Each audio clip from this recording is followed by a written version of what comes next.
Today's show is sponsored by libertarian conspiratorial fantasy author Jack Casey. Whether you're looking for a 3-book fantasy sci-fi epic of love, death, and dystopian civil war like the Royal Green series, or just looking for a quick, dark, comedic cultural commentary tale about a transsexual slayer of COVID regime vampires, like his latest book, WVW, Jack Casey Books will keep you adequately entertained and pondering the universe to your weird little heart's content. He's the Ayn Rand meets Stephanie Meyer meets somebody who actually writes entertaining books with his own unique little downer-esque flair. Find out more about Jack Casey Books at the aptly named jackcaseybooks.com. Once again, that is jackcaseybooks.com. Have you guys heard of Matt Miller? He's not only the guy who paints those amazing portraits of all your favorite heroes in the liberty movement and in pop culture, but he's also now an official sponsor of this show. From Murray Rothbard to Ron Paul, Dr. Robert Malone to Darth Maul, Matt Miller's Liberty Portraits has something fun for everyone to spice up your home or office and showcase your heroes. Go check out his incredible work at libertyportraits.com. Grab a print to impress your friends, hire him for a custom portrait, or bring him out to a festival to capture your event in real life in a beautiful and unique way. To find out more, just head over to libertyportraits.com. Once again, that is libertyportraits.com. It's peanut butter jelly time. Peanut butter jelly time. Peanut butter jelly time. Where you at? Where you at? Where you at? Where you at? Now there you go. There you go. There you go. There you go. Peanut butter jelly. Peanut butter jelly. Peanut butter jelly. Peanut butter jelly. Do the peanut butter jelly. Peanut butter jelly. Peanut butter jelly with a baseball bat. Peanut butter jelly. Peanut butter jelly. Peanut butter jelly with a baseball bat. Now where you at? Where you at? Where you at? Where you at? Now there you go. There you go. There you go. There you go. All right, that's quite enough of that, I think. You get the point. Welcome, children. Gather round for a tale of a collapsing system, unlikely anti-heroes, and some salty micro peanuts. Let's get weird. All I ask is, if we have to give these bastards our lives, we give them hell before we do. The tragedy of our day is the climate of fear in which we live. Talking about the Salomon Brothers building collapsing. I would ask the congressman to withdraw that comment and tell us that he didn't really mean that.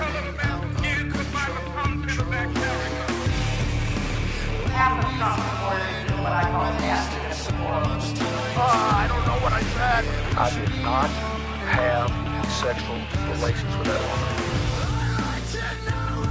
The Bible commands that certain people be put to death. Thieves or possesses weapons of mass destruction. 9/11 attacks were carried out by Al-Qaeda. Handle the truth.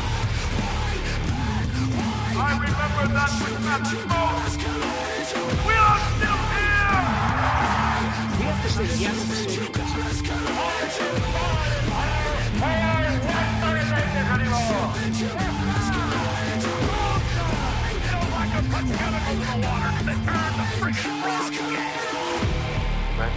No, tomorrow. It's a big club, and you ain't in it. Easy. A little hot with the music there. Sorry about that.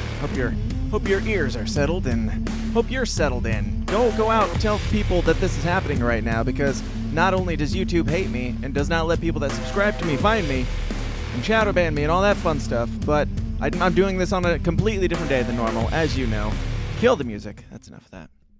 Completely different day. This is Friday. Welcome to Friday, guys. We can pretend like it's Wednesday, but I wasn't here Wednesday, as you probably know, because internet. Again. Yes, again. You know, having internet problems, I don't want to, overstate this or anything, but it's a lot like having a loved one with a terminal illness.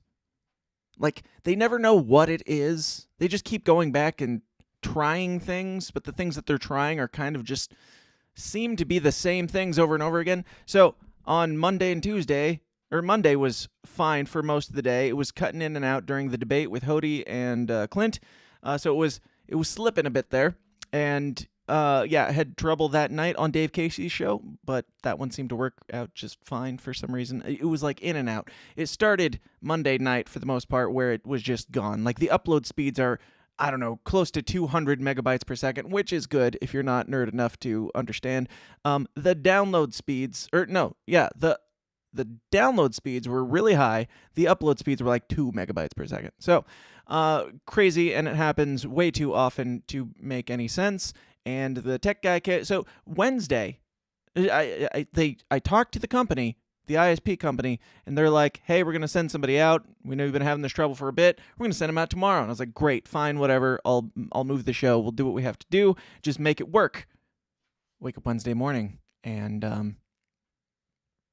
the internet was working great. So normal show day, the only day, it just happens to be the only day that the internet's working fine, is the same day that the internet guy decides he needs to come out here and fix it. But of course he came out and found nothing wrong, because there currently was nothing wrong. And he's a cool guy, and I don't like to dog him or anything. I know you don't know him, but I like the guy, and it's always the same guy because I live in a small town, so he knows me by this point. And I don't know, like, he's doing his best. I told him, dude, I would hate to have your job because nobody ever calls in, when they're in a good mood. Like, I try to be polite and everything, but I'm like, guys, come on. I just need this to work, and I will pay money to make it work. Just what do I need to do? And, so that day it worked fine, and so he didn't find anything, and he did what he could and said some stuff, and I was like, okay, I'll do it Thursday. Thursday comes, and it's back to nothing. So I couldn't do it yesterday either. I was going to pre-record something and release it, but where's the fun in that? I kind of just held out hope that the live stream would be back, the live stream ability, and it is back today. But yes, it's a lot like having, somebody who's dying in your family, and they're like, just spend as much time with them as you can. You never know, the death comes so fast, and just like that, you wish you had embraced that moment. So that's what we're doing right now. We're embracing that moment together as we enjoy this funeral. Not just the funeral of my internet, but also the funeral of, society in general. Guys, welcome to The System Is Down. If you're new here, this is the place where we talk about all the uncomfortable topics like conspiracies, politics, religion, and a lot of Elon Musk and Twitter shit lately, because that's the news. On Wednesday, when I said I couldn't do the news, I posted, Elon Musk bought Twitter. A bunch of people are stupid.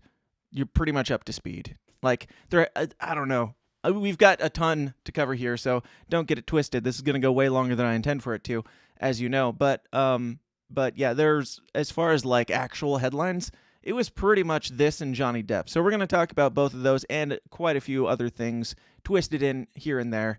But before we do that, I got to remind you guys about my favorite and most beloved sponsor, which is, of course, you guys in the Downers Club. People like Andrew. That's a new one. Hold on. Let me go back and grab him. Let me grab you, Andrew. Andrew Chatteron. Donald Villa. Matthew Walrus. Crystal. Danielle. Kimberly. Alex. Kid.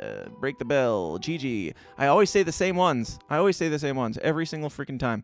I don't mean to. Ozymataz Buckshank. That's, I'm sure, his God-given Christian birth name. We've got Anthony Portillo, Leanne, Danielle, said that already, Tom. Am I losing my mic? I really need to change out this mic cable.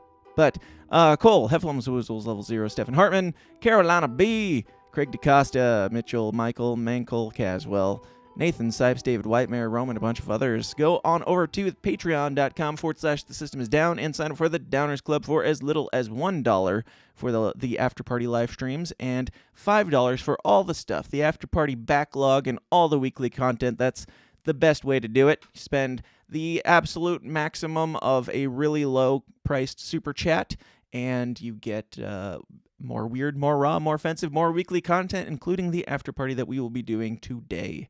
Yes, it has been too long since we've done an after party, but I did give you like a 2-hour and 45-minute debate on Monday, so you're not really hurting for content. Anyway, if you want to get that and so much more, go on over to patreon.com/The System Is Down and join the Downers Club. We're not a cult. I swear. I don't know. Maybe we are. Define cult these days. Whatever. Everything's a cult. Everyone is a cult.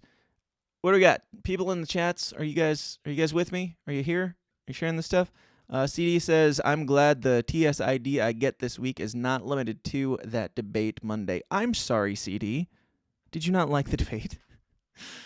I thoroughly enjoyed it, and I know it did get to a point where we're kind of talking in a little bit of circles, but I do think those types of things are important to hash out. Frankly, I am biased, as you know, but I would say that Clint won that debate. But even unbiasedly. But yeah, I love Hody. Love those guys, and I hope Hody one day runs a branch of the Mises Caucus or something. CD says, not a cult yet. I don't know. Did you not drink your Kool-Aid this month, Jane? Did you not? Anyway, this is where we talk about the news. We normally do this on Wednesdays or whenever we can. It's my show. Get yours if you want things to change.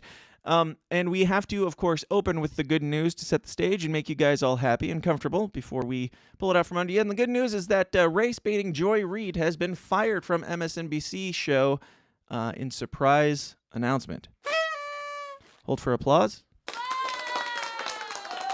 All right. Joy Reid has been canned, and I don't know who this is. This is from nvolve.com, so you know it's legit. I don't have to check my sources. Really, all that matters here is Joy Ann Reid is getting fired, and that is confirmed by some tweets from whoever John Nicosia is. I am a very professional journalist, you guys. So it was made. The announcement, as most people found out, was from tweets from John Nicosia, source at Comcast, or I guess maybe Comcast. I don't know, man. I don't know.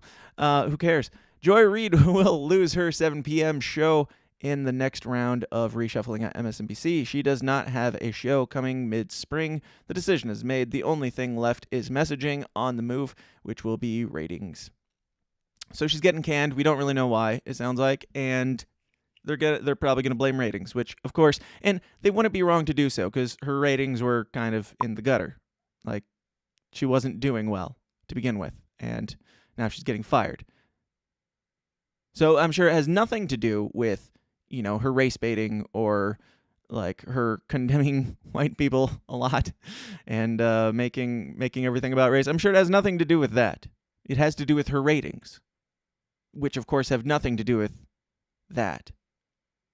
Anyway, the more good news. There's more. There's quite a bit of good news this week. A good week to wait till Friday to record so that we can wrap all of these good newses into one quick, rapid good news segment. CNN Plus, the streaming service. This is from CNN's Twitter, by the way. This is how they announced that CNN Plus is also getting canned. CNN Plus, the streaming service that was hyped as one of the most significant developments in the history of CNN, will shut down on April 30th, just 1 month after it launched. Now, that is a whole lot of narcissism right there. So CNN, that nobody, like, their numbers are tanking. They thought people would pay to see more CNN, and not even like news, but like crap. Just like, what's Brian Stelter do in his off hours? Crap. They thought that would work. They spent like, I don't know, $400 or $500 million on this. 1 month later, it's gone. It's beautiful. Yeah, they said they would shut down on April 30th, and I like how CNN calls it the most significant, one of the most significant developments in the history of CNN. I don't think I would have put that in the headline personally, because I know it sounds kind of like gloating, but it also is really sad for you. This is one of the most significant developments, and it did terribly. So shutting down on April 30th, and the update on that is CNN is now shutting down earlier than expected.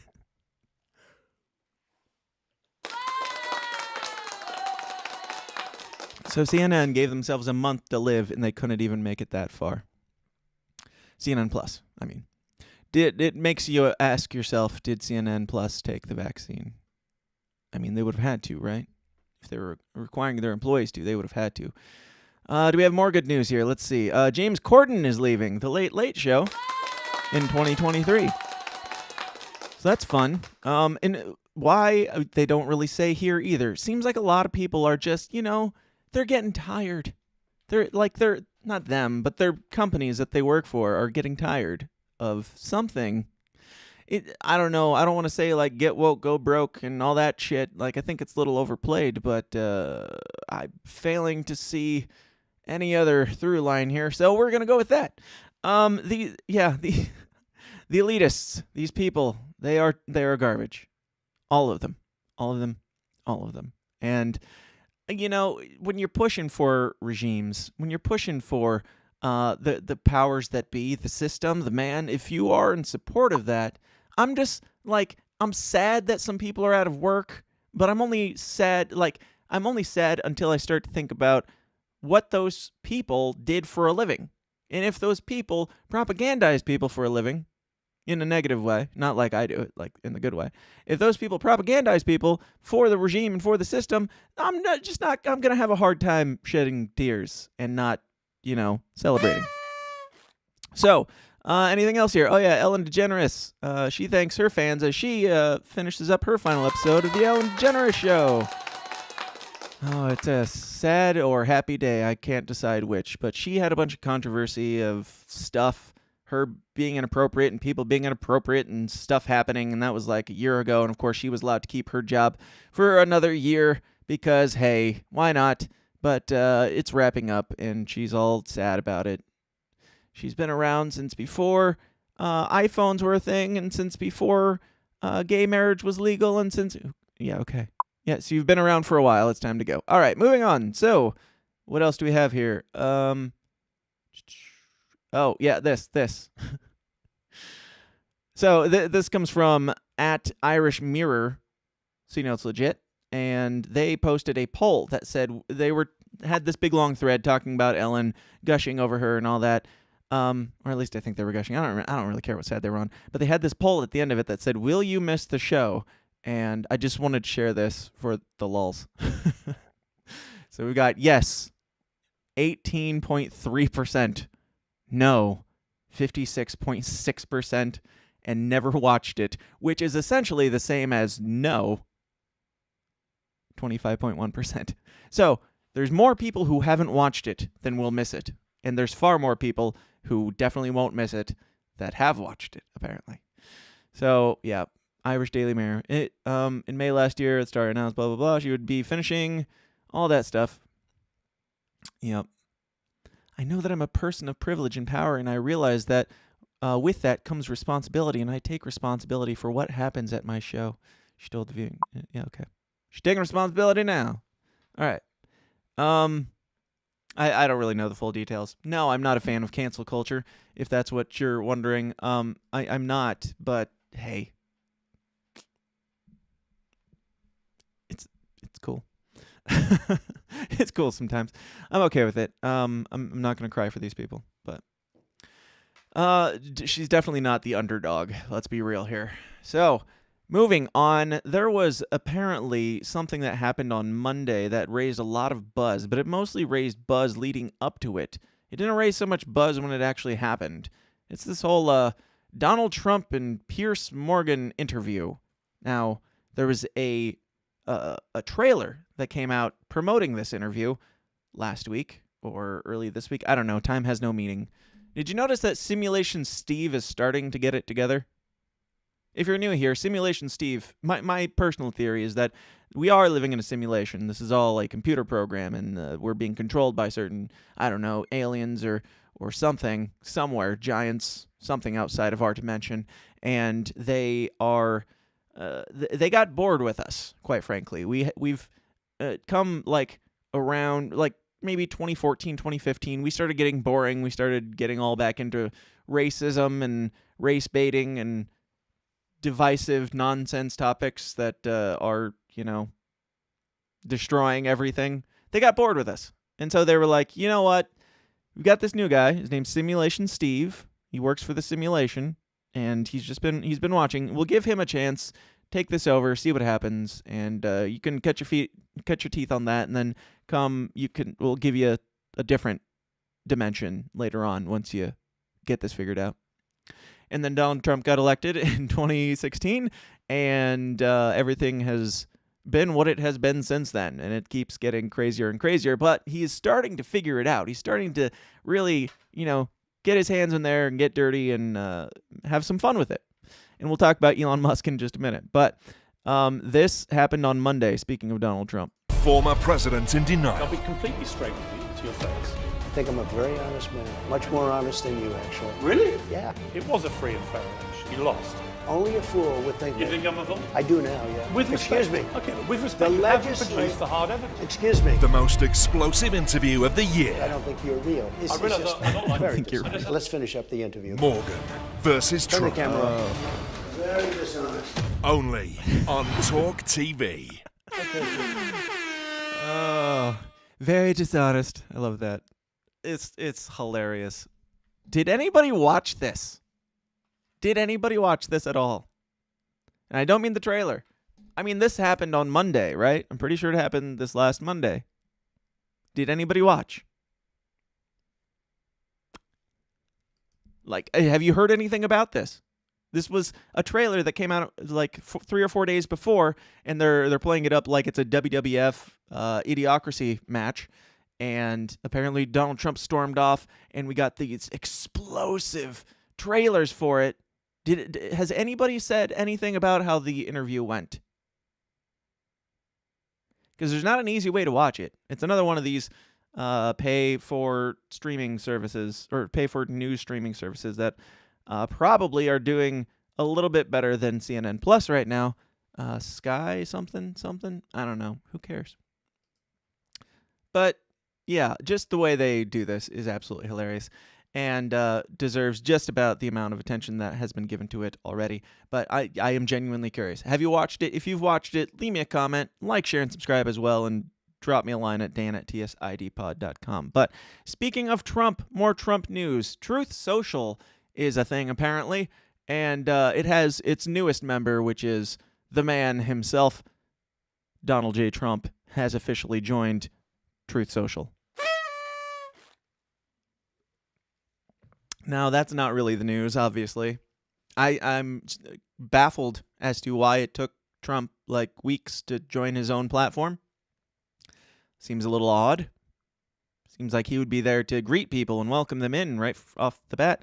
I don't know exactly when Truth Social launched. I know that they were doing, or they put out stuff that was making, I don't know, getting people to sign up early or whatever. I did sign up early. I don't know if I have an account. I've never logged in or anything to find out. I don't really care. And especially with all the Twitter stuff ironing itself out currently, I don't really care about Truth Social. But the news really to the story is not that Donald Trump signed up. It's that he posted, "I'm back, hashtag Kofifi." Kofifi. I mean, it's great. Yeah, it's great. Regardless what you think about the guy, this is absolutely hilarious, and that is why, Twitter hasn't been doing great since they kicked him off, because this is the type of stuff that would literally make headlines in 2017, 2018, or whatever. Kofefe is a thing because he posted something that was nonsense, and CNN and MSNBC and all these people ran with it as this major story of like some code or whatever, or he's having a stroke, or he's mentally unstable, or who knows. But it's beautiful. He's a master troll. I wouldn't personally put him in charge to run a country, but I would certainly put him in charge of running a Twitter account at the very least. Well, what's also funny is that the only reason I know about the Kofefe thing is because it was trending on Twitter. Anyway, so Trump is back. He's posting on Truth Social, his own platform, and that's pretty much it for that. Let's see if there's anything else here. Former President Donald Trump has joined his own Truth Social on Thursday, posting on a social media platform. This is from FoxNews.com. So legit, you guys. Social media platform for the first time in more than a year, with a throwback to his own famous Kofefe. Yep. Looks like they got just about as much information as we have. All right. So, as you know, or as you could certainly guess, QAnon guys are losing their fucking minds right now. Because of this and because of Elon Musk stuff, obviously. Trusting that plan still, sticking to it. I don't know. Hey, if you guys are right, cool. Like, to the extent that, Donald Trump is going to come out on a white horse and reclaim the throne in the middle of Joe Biden's presidency. Hey, I'm down. I'm down for the ride. I don't really care. Like, it can't really be worse than what we currently have. It's kind of the way I feel about Twitter. I don't trust Elon Musk. I know I'm getting ahead of myself still. I don't really trust Elon Musk, but hey, if he's, causing a little bit of chaos, shaking some things up, that's really all that matters. I'll ride it all the way down and laugh as it crashes and burns or whatever. But I don't think that's going to happen with Twitter. Anyway, so carrying on, Kamala Harris was in the news this week because people were mad that Kamala Harris, in some article or something, they referred to her as Kamala instead of Vice President Harris. And some people were mad, and you can't see the tweet anymore because he deleted it, unfortunately. I'm sure it has nothing to do with his massive ratio that he got on it. I just said, no. So his tweet was just, hey, this woman deserves more respect. Respect this woman. Respect her because she's this. She's the vice president. She's the second most powerful woman in the world, which is a sentence that somebody uttered without gasping in horror until they vomit for the first time ever. But yes, Vice President Kamala Harris is the second most powerful person in the world, which is specifically why she deserves just all the respect that we give from even calling her by her first name. You don't get to those levels without levels of corruption, let me tell you. So, respect Lord Kamala Harris. Praise be, as always. But, not today. Not when you demand it. Not when you demand anything. You cannot demand my respect, sir. I did not vote for her, therefore, hashtag not my vice president. I think that's how it works, according to you guys. There's some other stuff. Why did Kamala Harris take the Pfizer pill? I don't know. I don't really care to read into this too much, quite frankly. But apparently there's some rumors going around that Kamala Harris was taking a Pfizer pill, a COVID pill, and they're saying she didn't have any symptoms, and she's putting Biden at risk, and some whatever. If it develops into anything, we'll revisit, but who cares? Now, you guys remember the hashtag Don't Say Gay bill? Or whatever it's actually called. I don't think anybody actually knows. I don't think there's any way of proving what it's really called. But what do we got in these comments first? Are you guys there? Are you still with me? Be kind to one another, Ellen. Love to see it. I'm surprised, this is from Shannon. I'm surprised Daniel actually has news I haven't heard yet. Hey, nice. And that is kind of saying something, because Shannon spends literally her entire day listening to podcasts, super chatting people. She spends all of her boyfriend's money on super chatting people, and or her whatever, some dude, I don't know, her husband, her wife. I don't know Shannon's story. Who cares? And she spends all of his money on super chatting, and she gives none of it to me.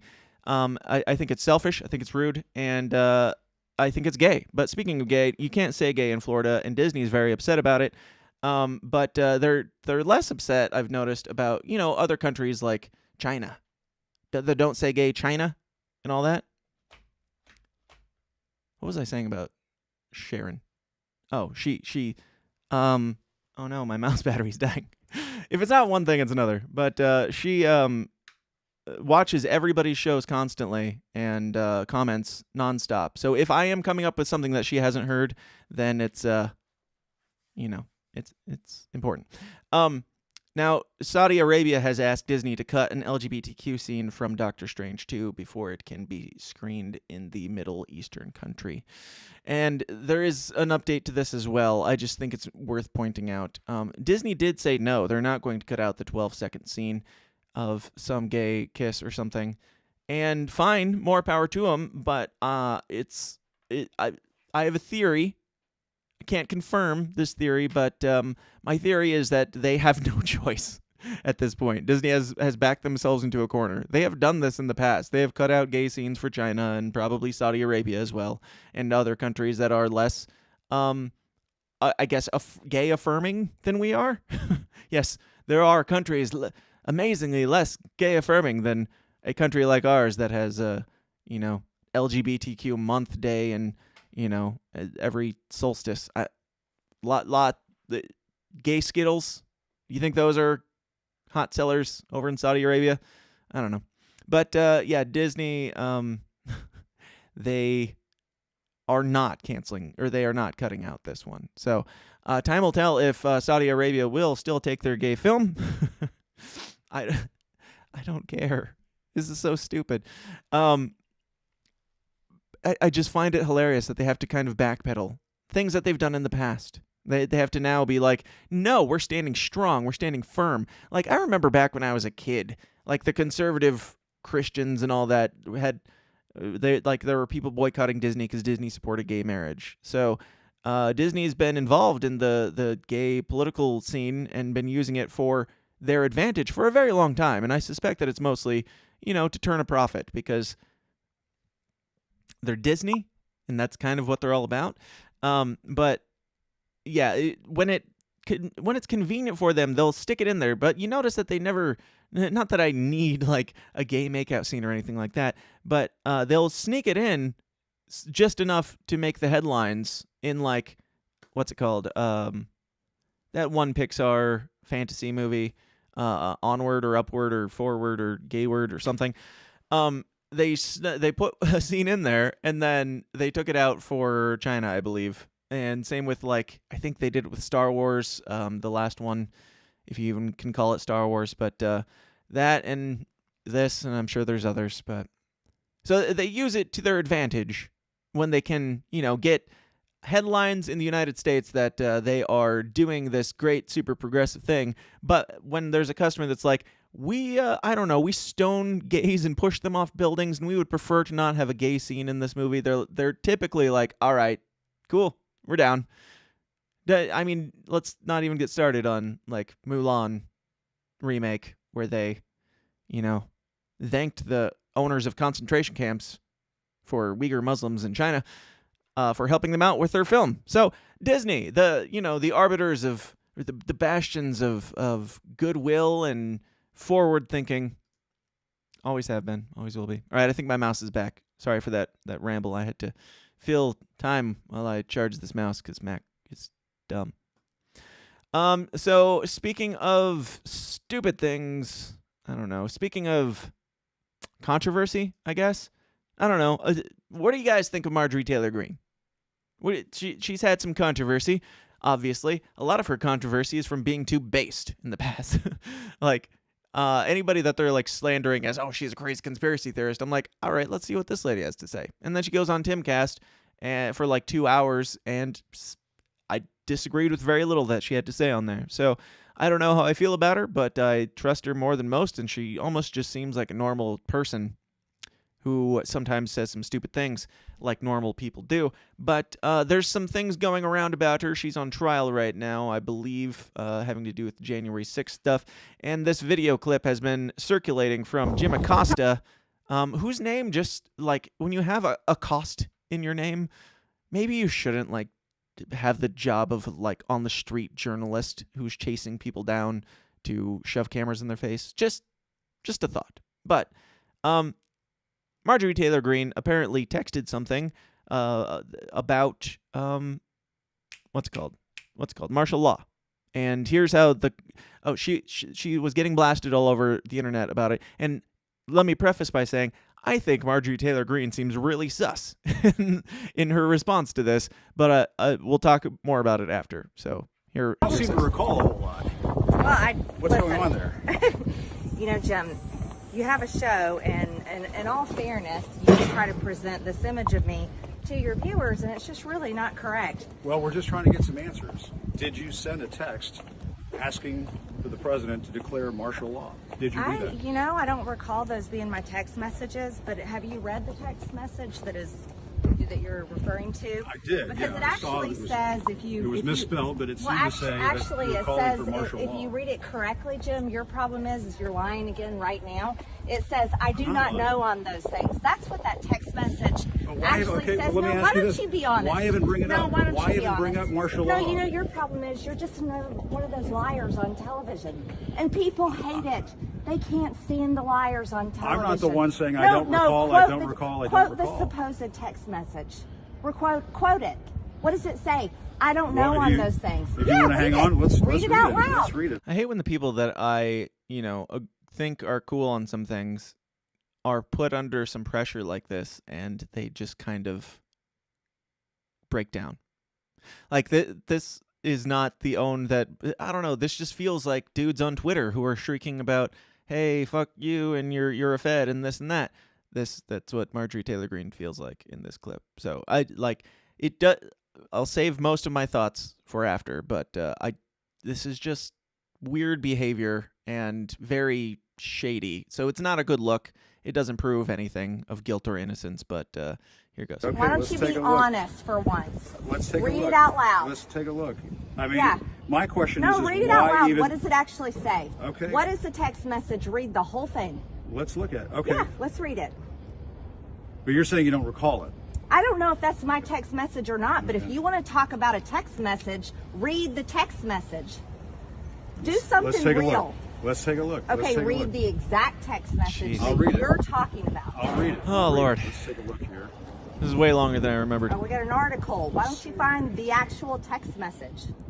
Why don't you stop being a Karen and just say it? In our private chat with only members, several are saying the only way to save our republic is for Trump to call for martial law.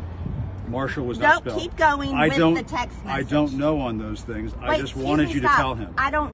It's funny that even when, they've already established what was said in the text, basically, and they're bickering back and forth, and she even established already what the end says, and then he goes through all this old man boomerness of taking out his reading glasses to read it, and he still cuts off the ending. That's pretty telling on his part as a journalist to me. When you see him all right, I'm going to read this in front of a camera while she's screaming at me. Of course, she's going to, call me out if I do this, but he still goes ahead and just stops after the part that was referenced and doesn't continue. So it's a bad look on both parts here. And frankly, I think that the text in context does absolutely matter. She was pointing out, hey, some people are saying this, martial law. I don't know if that's a good idea. Sure, it's a real bad look that you would even consider it, but it's far from condemning, in my opinion, or damning. Yeah.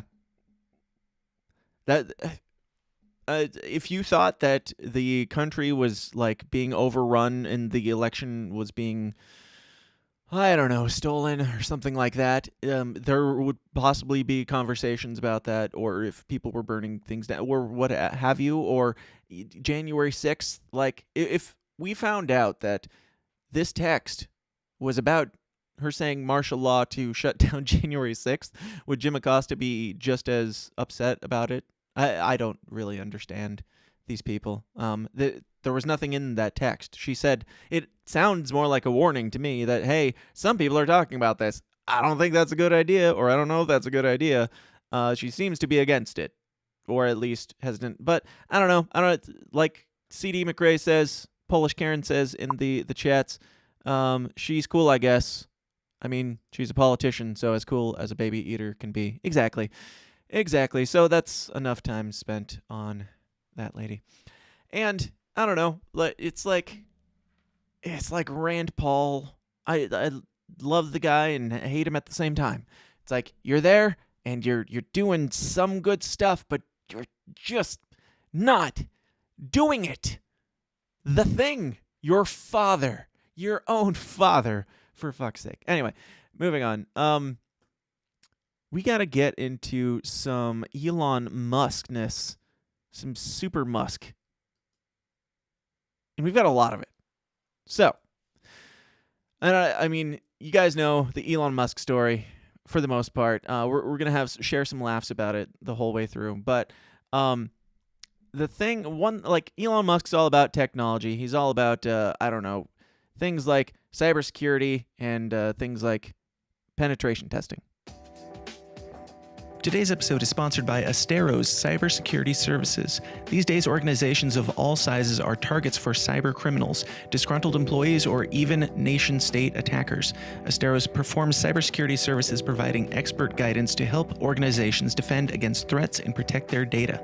Astero specializes in penetration testing, where they perform ethical hacking on networks, web apps, or organizations as a whole to simulate what an attacker would do and plug the discovered holes before anyone malicious finds and exploits them. Asteros also specializes in vulnerability management, security awareness training, phishing simulations, cloud security audits, compliance readiness assessments, and much more. As technology expands, it becomes easier and easier to run a business, but if your security is not growing along with your company, then you're going to run into problems. If you don't personally have a company of your own, definitely pass this information along to someone who does, because for a limited time, Asteros is offering companies an attack surface audit completely free. Let Asteros discover potential entry points to your network and how susceptible your company or organization is to cyber attacks. To learn more and to take advantage of this essential offer, just go to asteros.com/free. That's Asteros, ASTEROS.com/free. You know, if you guys don't like those ads, you can sign up for the Downers Club and get the episodes, audio versions, completely ad-free. Just throwing that out there because it occurred to me that, like, for those ad-free versions, I go through and cut out the ads, so you guys, you know, you've already paid. You don't have to pay my sponsors.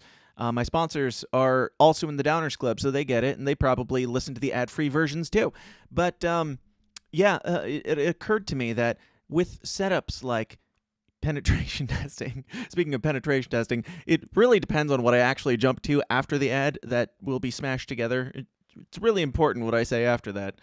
To make me not an absolutely crazy person. But anyway, we're moving on to some Elon Musk. Elon Musk, you guys, bought Twitter. And a clap. All of them. And that. I don't care. I don't care.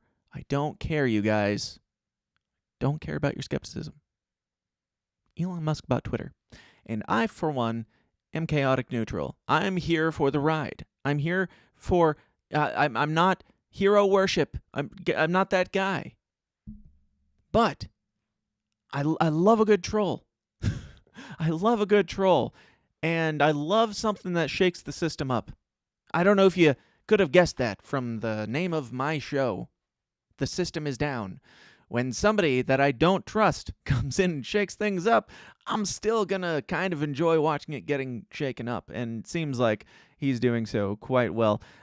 Now, we'll get into some details and everything, but the long and the short of it is, I don't know, for like $50 billion that Elon raised, and I think he raised it through, what was it, like no banks that were blue checks, so not people that were banks that were actually profiting off of Twitter not being bought out by Elon Musk. He didn't use any of them, and he raised like $50 billion and is currently in the process of buying the company outright, and some crazy, shady things are happening. Now, the shadiest and weirdest, like, I'm sure you've heard of this, or you've noticed this probably yourself, but some numbers are fluctuating quite rapidly and quite crazily. And the media is trying to explain it away, and Twitter is trying to explain it away, and it's getting more and more obvious that they're lying. And I think the reason why they're trying to explain it away is because they've been lying this whole fucking time, like I've been saying the entire time. Here's the theory, and it seems not only plausible, but extremely probable.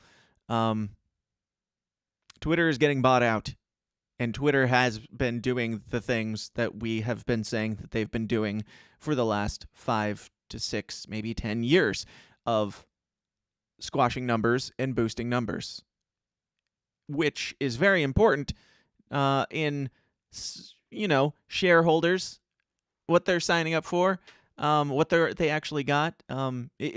If Twitter has been fudging the numbers like we have suspected, or if they are setting algorithms to boost and shadow ban, then that plays a big role in how the company succeeds and fails. And they were even interrogated by Congress and all that, and had all, I don't know, lies, all lies at this point, if what seems to be true is true. It seems to me that the numbers for more not leftists, let's just say that, because it's like libertarians, conservatives, Republicans, all that whole gamut.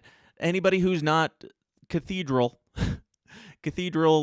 hashtag Cathedral TM or something. Anybody who's not for the regime currently, their numbers are going up suddenly. And people are coming back. People are coming out of nowhere. The Libertarian Party of Delaware, the real one, just got their account back. I don't know all the details. Jack Casey does. I'm sure. Not Jack. Dave Casey does. I'm sure you could hit him up. I hit him up to make sure that it was him. I texted him and I was like, before I share the news, this is you, right? This is you guys, not the other one. He's like, yeah. So that's awesome. Glad they're back. And I guess Redhead Libertarian is back. And it just Donald Trump Jr.'s tweet count or followers went up, like, and these are by like tens of thousands of followers that they are exploding within days. And people like Katy Perry and Democrats and Democrat leaders are on the decline. Of course, Twitter is trying to say, oh, it's because Elon Musk bought it and then everybody just flocked in and they're all Republicans. I don't really think that's the case. I think that, Democrats are obviously leaving for the same reason. I think the real reason seems pretty obvious, and I think it's that Twitter, or Elon Musk not only bought Twitter, he bought evidence, he bought the whole back-end system, he bought all of it, all the records, all the stuff that was said to Congress, and all the stuff that actually happened behind the scenes. It's all there, and it's, you remember that scene? I've had this scene in my head all week, and it's from Fun with Dick and Jane, the Jim Carrey movie. Great movie to what I remember from like 15 years ago, but there's basically an Enron situation where the company is tanking, and Jim Carrey's character, which is Dick, comes in, and they're just shredding everything, and they're burning shit, and they're like, get this evidence out of here right away.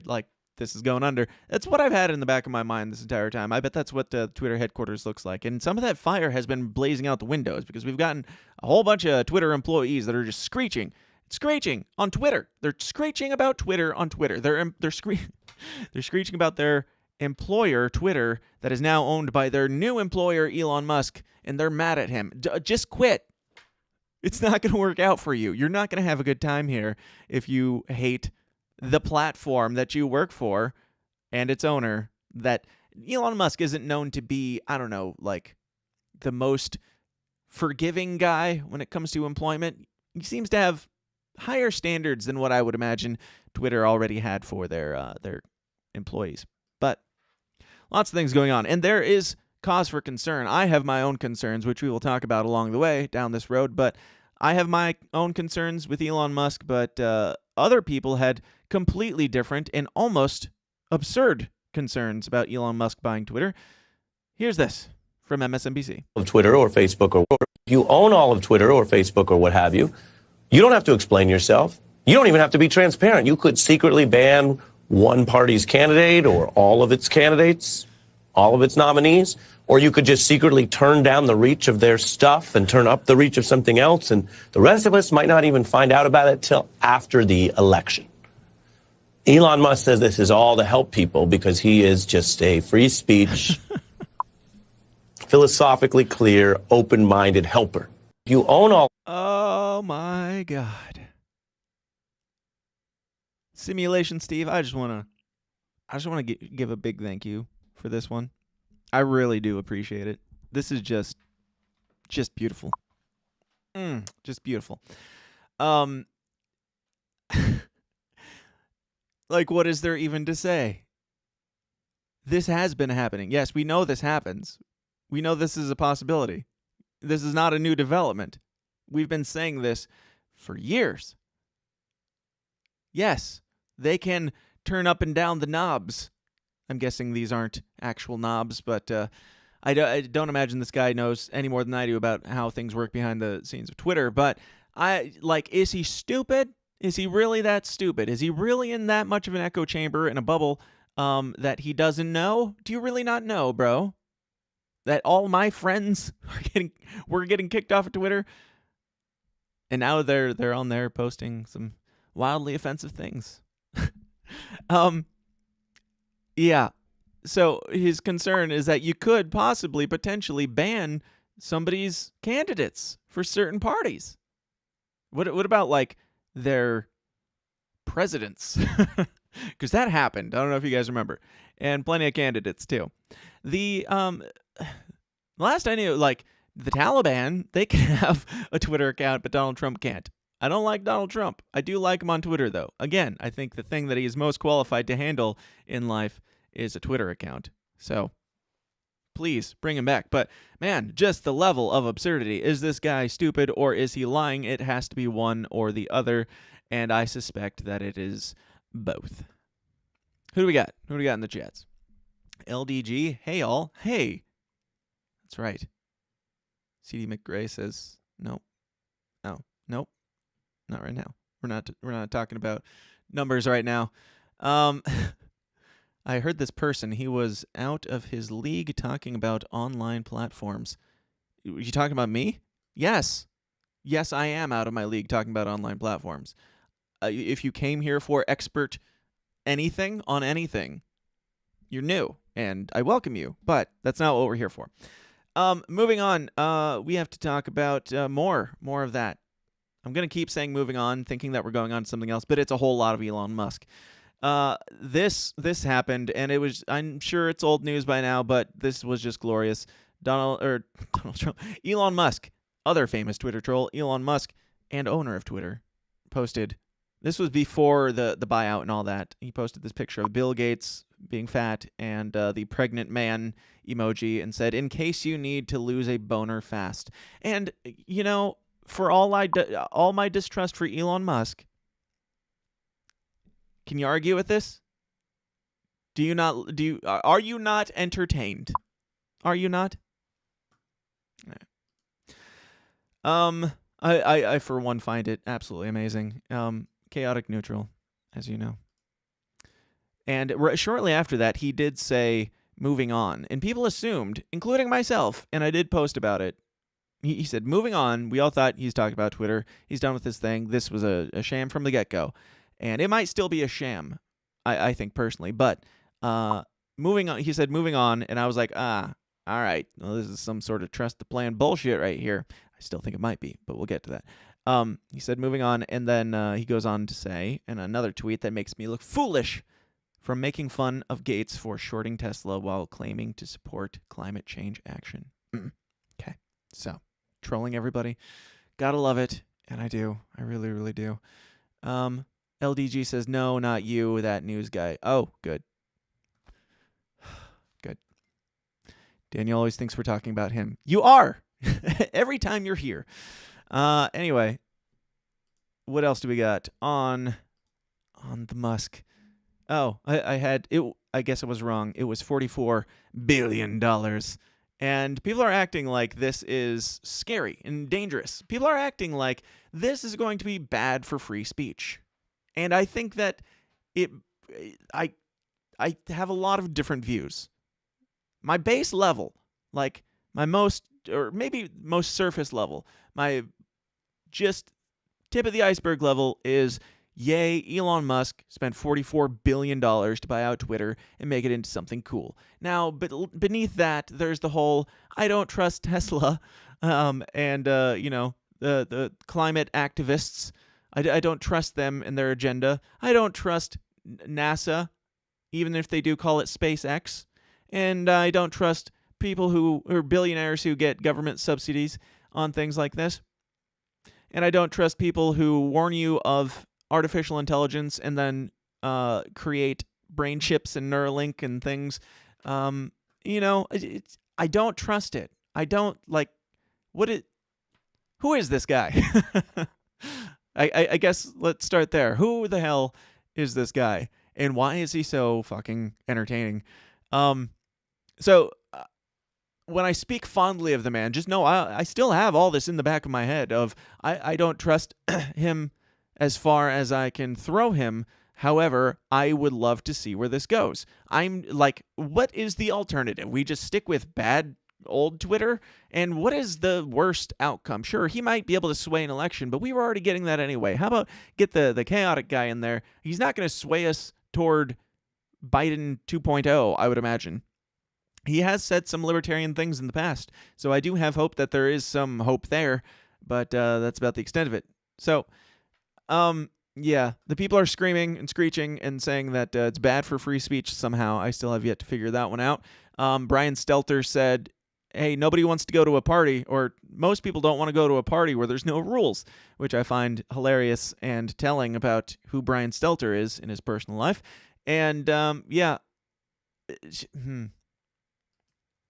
So what if, just hypothetical, and we're going to dig into some conspiracy theories as we're going to jump back and forth here because there's a lot more here.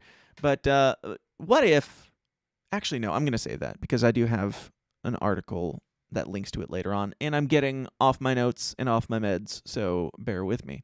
But Elon Musk came out and gave this, when he won, he said, free speech is the bedrock of a functioning democracy.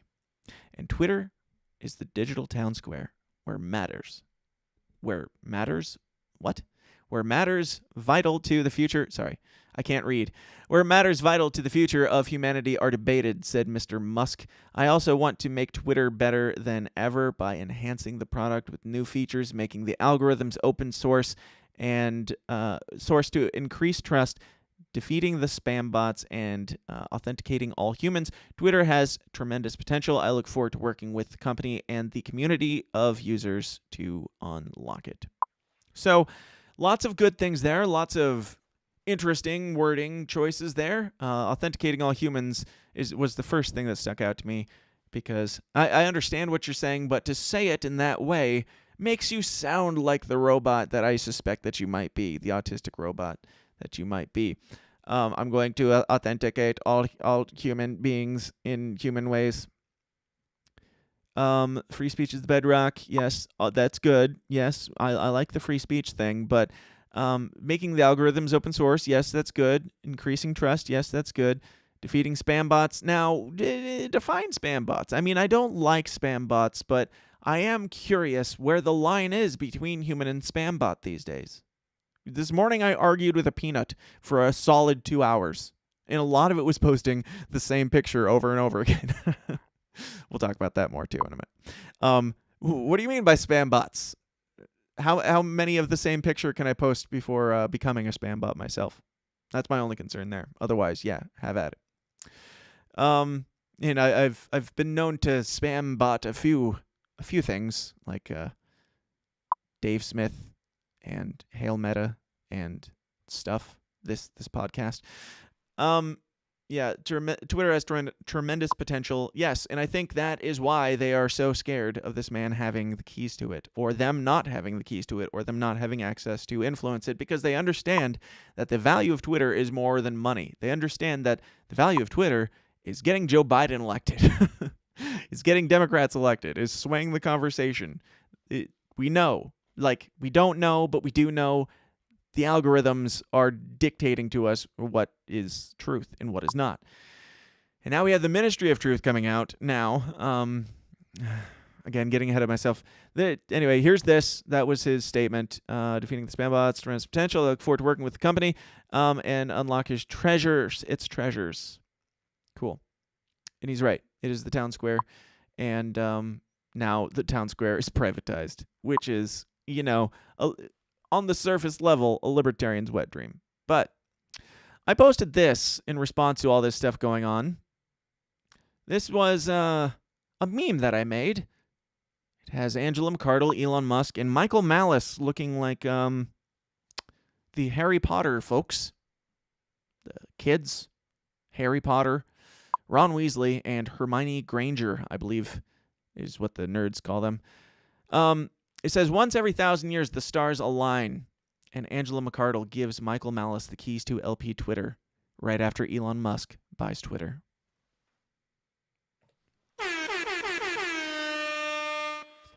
Now, I say this because Angela has said this. She has said this many, many times that I've heard. And I'm just bringing this up not only to make a hilarious joke and to, I don't know, trigger people who post Harry Potter memes who also don't like the Mises Caucus, but also we have to hold our own accountable. And this is the most important thing to me.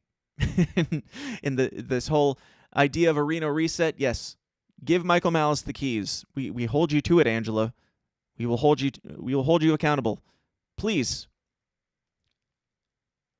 either do it or have a very good reason. You better have a very good reason. I mean, maybe it was a joke the entire time, but you better have a very good reason, because this is what I want. This is really all I care about right here. Just give me that. Break this timeline entirely. Shatter it into a million pieces. Give Michael Malice the keys to the Libertarian Party to the Libertarian National Party Twitter. And for those that don't have any idea what I'm talking about, that's okay. You don't need to. You'll find out soon enough. But after I posted this, I got a lot of responses, all of them good for the most part, except for one individual who shall remain nutless.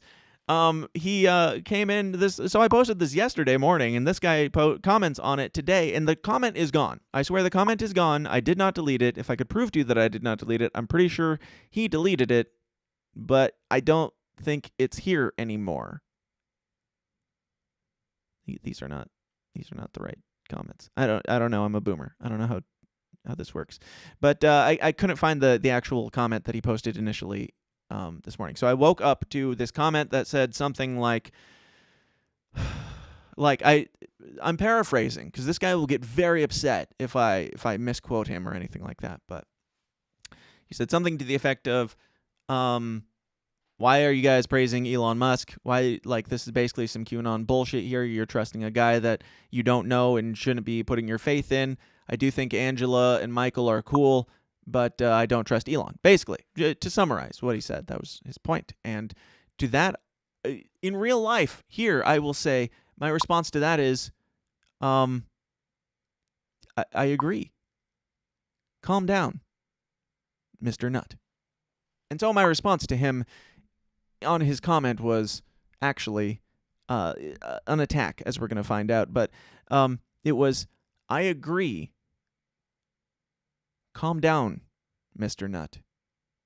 So that's what it was. That's where this all started. If you were wondering where this all came out of, that was it.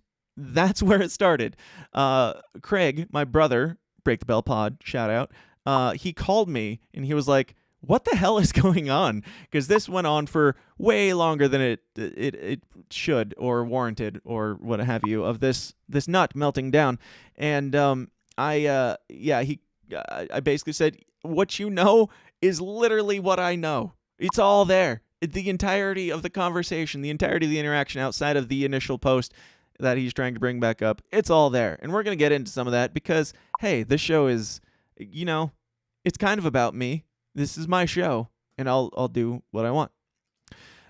So this is the message.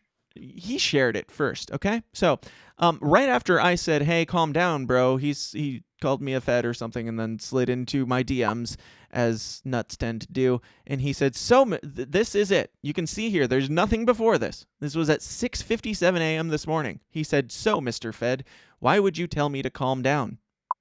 And then my response at 6:59 is, so you calm down, Mr. Nut. Pretty crazy, right? I mean, this Elon Musk, free speech Twitter thing is getting really dangerous and out of control.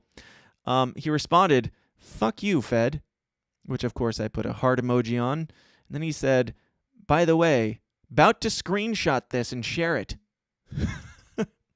About to screenshot this. He got me. This is it. And share it. So I said, please do. My bosses love the exposure. So this guy legitimately seems to think that I am a Fed because I told him to calm down. He said, I said, my bosses love the exposure. He says, good luck. And I say, thanks, you too. He says again, good luck. I wasn't being facetious. And I said, thanks, Fed. We Feds got to stick together. I don't know if you're familiar with me. Clearly this guy isn't.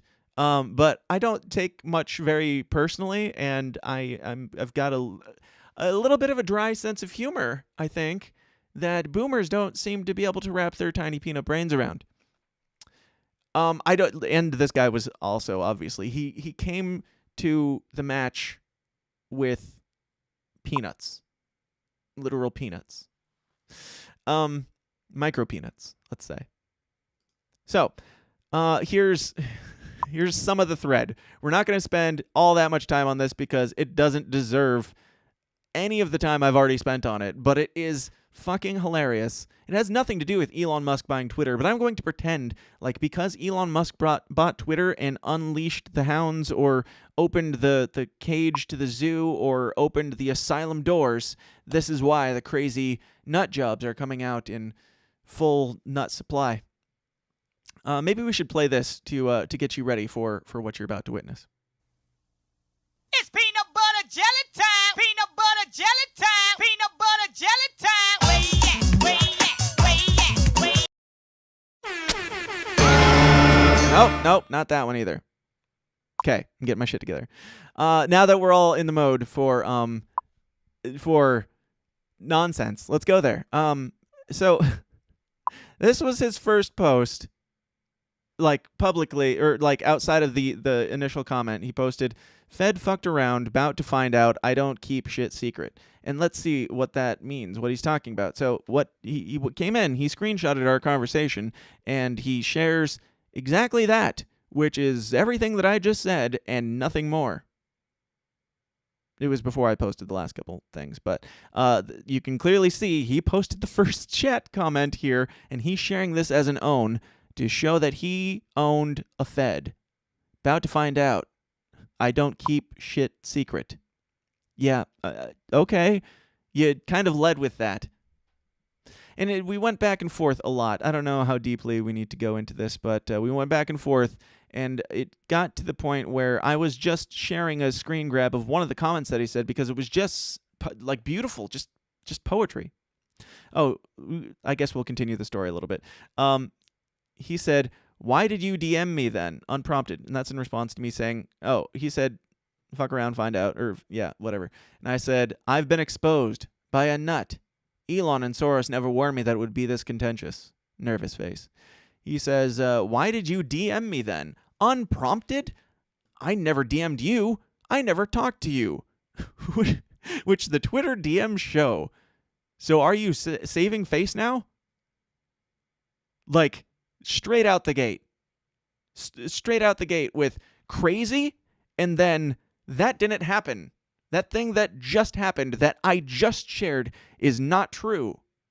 So, if that gives you any indication of how the next 2 hours of my day went, there you have it. But, yes, so I reshared his screenshot, and I said, "Have you always been a crazy person, or did Elon break you?" And the exact same screenshot with him with the first comment, or first message. He says, "I don't know why you went through the effort I screenshotted and shared." I said, "Because you clearly didn't read what you screenshotted." He says, in very not fed, very polite fashion, "Fuck you, dipshit." And I said, no, please going. This will be great content for my show today. What's up, bro? He said, yeah, your screenshot says otherwise. He says, "Yeah, you're right. I'm crazy. Fuck off and leave me alone." And, of course, you know, that doesn't go the way you ever plan on it going. 1 second. Let me respond to my child real quick. All right. So that happened. I DM'd him unprompted, apparently. You replied to my tweet with something. Okay. I said the plot thickens like peanut butter in response to him saying, "Have you Yeah, he was responding to the "Did Elon break you?" and said, "You replied to my tweet with something unusual. I DM'd you, a bit hostile for sure, but your tweet was oddly specific, and your reinforcement of what you said originally tells me all I need to know. Fuck off and fuck you." All right, that checks out. So, of course, I said, so crazy. Man, this is so hard to even follow because we went back and forth. It turned into like a complete and utter shit show of retweets and quote tweets and everything. I want to find, to be clear, I said to start, that this was in response to him saying that he was really nice and everything, and he was just reaching out in private so that this evil nastiness didn't have to be brought to the public. And I said, I too start my olive branch messages by calling people feds. Also, a parasite feeds off a larger host. We feds have more than 80 followers. Yeah, because there are so many. Like, this dude is broken and bipolar, and that was in response to be clear, I made a mistake because I responded to a message and then DM'd because maybe there was some common ground. Obviously not. Fuck this parasite. So he thought that there was going to be common ground, and he would get that common ground, find that common ground with me by calling me a fed and telling me to fuck off and kill myself or whatever. At one point he said my dick is negative. Go fuck off. I'm not sure what that means, but I'm wondering if he's a woman, not only based on whatever a negative dick is, but also from his demeanor online. And if I am misgendering you, I'm very not sorry, because you have not corrected me once, and you've got nuts in your display picture.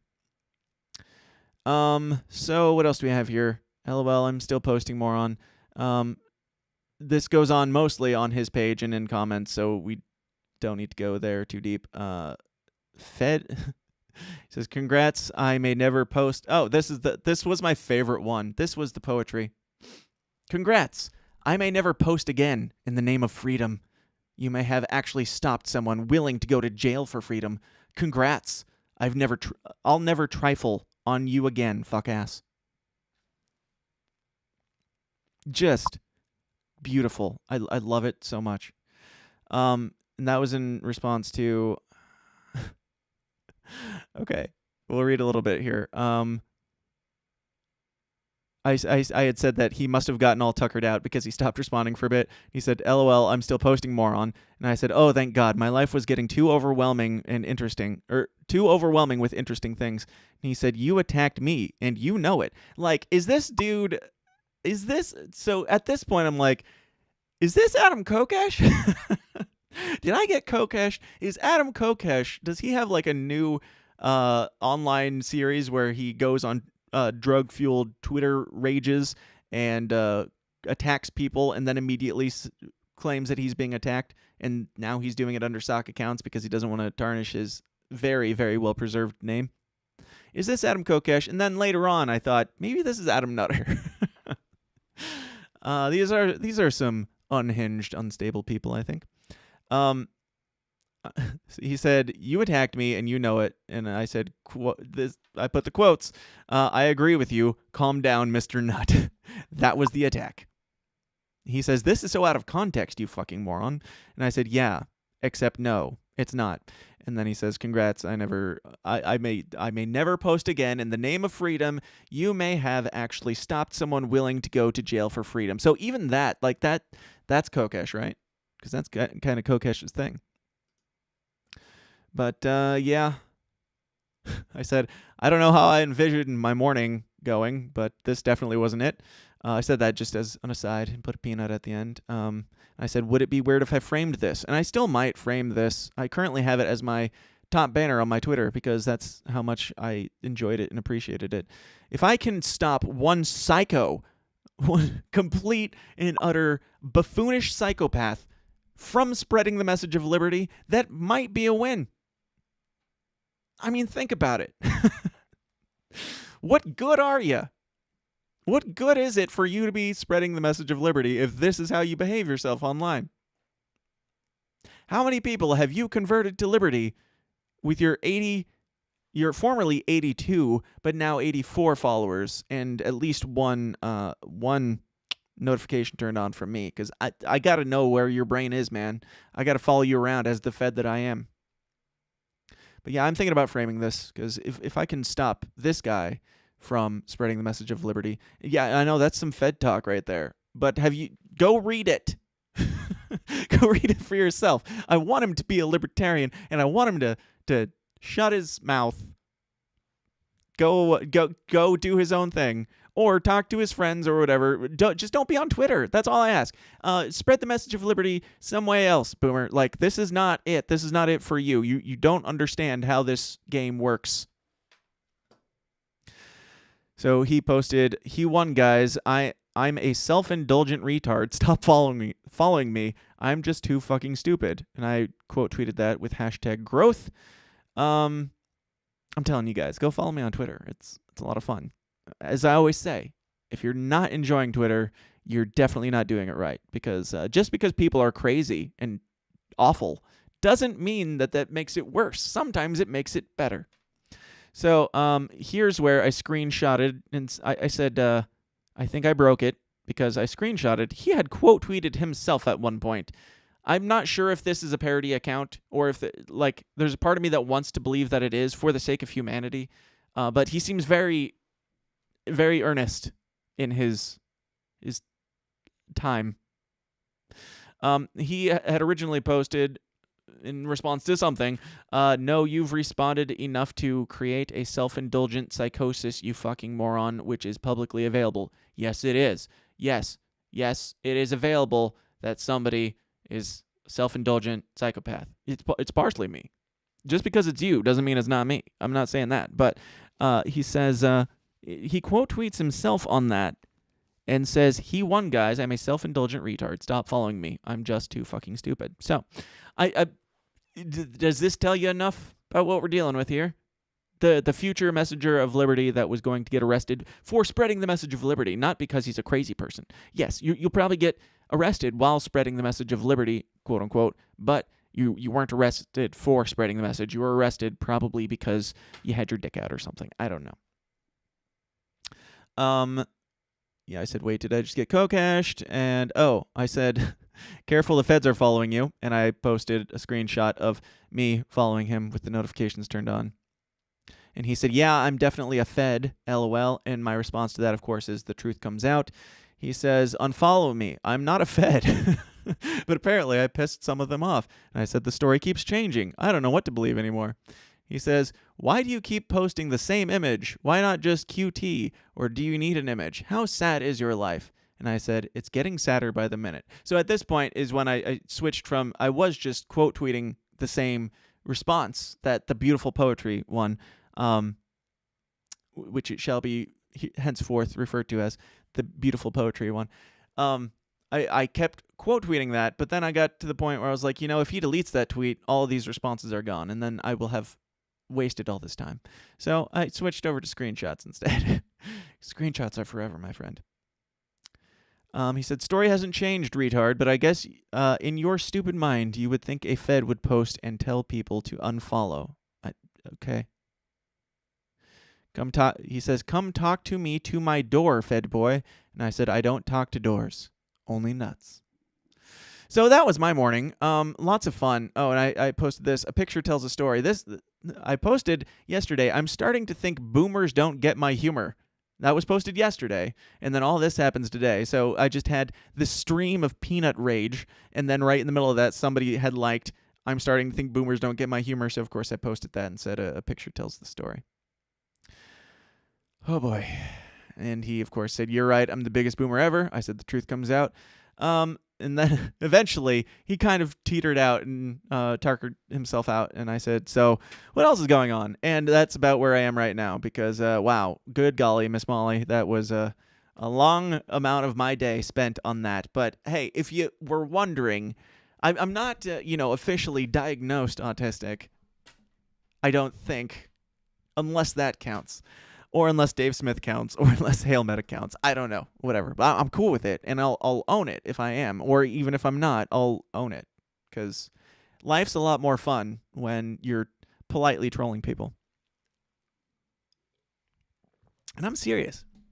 I think I might be, to most people, not to Adam Nutter, I'm pretty mean to him, but I'm usually the most polite nonsense troll on Twitter. I usually just post nonsensical things and stuff. I don't know, maybe not. I feel like, though, I'm not the one jumping in calling people, I don't know, fucking retards and idiots and stuff. Like, I don't call names. I go for as dry as possible. Maybe make you think a little bit. Maybe make you think so much that your brain explodes and your nuts fall apart. I drove him nuts. That's what I'm saying.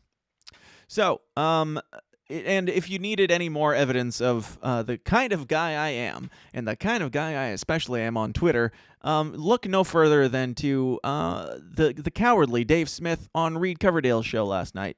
And I will put this out there. Reed, you can clip this if you want. You can do whatever you want with it if it helps you out. This is we'll make this into part of a video campaign against Tulsi. But Dave Smith was on Reed Coverdale's show last night talking about trying to get Tulsi Gabbard onto Reed's show. Apparently, I don't know that much about Reed, frankly. I think that, frankly, I don't care. No, Reed's cool. But I think he worked on like Tulsi's campaign or something like that, and he's been trying to get her on. So I've been weighing in with a little bit of the troll myself. And this happened last night, which I enjoyed very much. It's not going to play because it's Twitter. So, dope. Hang in there. Right. And for Tulsi Gabbard. So, Tulsi Gabbard, you said you would come on my show over a year ago. And I've texted you. I've texted your booker. And I've been annoying. I've done it over and over again. I've given it like month-long, rests and no response. So I don't even know what to do anymore, short of having Dan Smotz make a video where he just autistically, destroys you until you finally come on my show like he did to Dave Smith. But please come on my show. I will give you a fair shot. I was one of your supporters. You're still to date the only politician I've ever given any money to. That's going to change when Dave Smith runs for president in 2024. But please come on my show. I know I'm not as big as Sean Hannity, but I'll let you talk. I won't just shove CIA talking points down your throat. And I'm not going to ask you about transgender sports teams or some stupid cultural thing. Like, I've got real questions about the warfare state. And, I've been really inspired by how you've stood up against this whole Ukrainian narrative, all the bullshit that's going on. I do disagree with you on stuff. But I was upfront about it to your face when I was on your campaign. We had lots of arguments face to face. So please come on my show. And anyone watching, if you want Tulsi to come on my show, I think it's time we just annoy her. So go tag her on Twitter. If you're on Locals or whatever, just say, hey, Tulsi, go on Reed's show, and we'll see if we can make it happen. But yeah, I think that's good advice. And Tulsi, if I could speak to you, and I know I don't know you personally, but we've messaged before and stuff. And listen, you need to go do Reed Coverdale's show. You do not want Dan Smoltz unleashed on you. I know this from personal experience. You will never recover, Tulsi Gabbard. You're a fine woman and a great ambassador for the anti-war movement. Come on Reed Coverdale's show. Once Dan Smoltz gets a hold of you, you'll never be the same. Please, come on The Naturalist Capitalist. You'll love it. And also, he'll be real cool to you. You'll have a fun time. Facts. Straight facts. Guys, that might have been a little bit longer than it should have been. It might have been a little bit gayer than it should have been, with Reed begging and pleading Tulsi Gabbard. Like, anybody who begs anybody to go on their show that much, I mean, at least I did it in an entertaining way instead of just a please, pretty please. Tulsi, come on, the system is down. We'll have a manly conversation. Just kidding. The idea of me being the manlier choice between trucker Reed Coverdale with the most glorious of beards and stashes and whatever the fuck this is. But yes, Tulsi, come on my show. We'll have a gay old time. But yeah, this was great. Dave Smith, not Dave Casey. I have too many Daves and too many Caseys in my life. But Dave, thank you for giving me more content to clip and use against you in the future. But please, if you're going to give me incredible sound bites, would you mind pronouncing my name correctly? It is Smotz. I know there's some confusion between the L and the not L because there are other people in my family whose last name is spelled completely differently than my last name. And I'm not sure how to explain that, but it is Smotz. Please give me the sound clips that I can actually use that will make sense and get my name right. Say my name. See, he's too scared to even say my name correctly. I'm the Voldemort or something, some nerdy reference. He can't say my name, so he has to. I wonder if. So you can't say Voldemort's name in Harry Potter or some shit. Could you say like Voldemort? Could you like Christians when they turned they didn't like the word damn, so they turned it into darn and dang and drat, and like they watered down profanity. Can you do that with Voldemort? Can it be Voldemort or Voldemort? Is that fine? I don't know. I'm rambling. But thank you guys for the shout out. That is very lovely, and I appreciate it. And Tulsi, go on Reed's show, even if it is a little bit desperate. That guy. I need to get him on here. I've ever told you the story about when I first met Reed Coverdale in person. I didn't really know who he was, I'll be honest, but I knew of him. I recognized him at Porkfest last year, and I was like, hey, I need to get a couple interviews while I'm here for the show. And I was like, that guy has a show. I'll go interview him. He was talking to somebody at the Mises Caucus tent, and I just went over to him, and I'm like, hey, Reed Coverdale? And he was like, the most autistically awkward guy, like even more so than me. He was like, yes. And I was like, hey, do you want to do a little mini interview real quick? And he acted confused and was like, sure. And I was like, I gotta run, grab my my bag real quick. I'll be right back. If I'm not back in a timely enough manner, you don't feel like you have to leave. And he didn't feel like, or don't feel like you have to stay. And he didn't feel like he had to stay. Let's just say that. So that was the extent of my interaction with Reed in person. I need to get him on the show, but apparently he drives during the day. So whatever, view time be view time.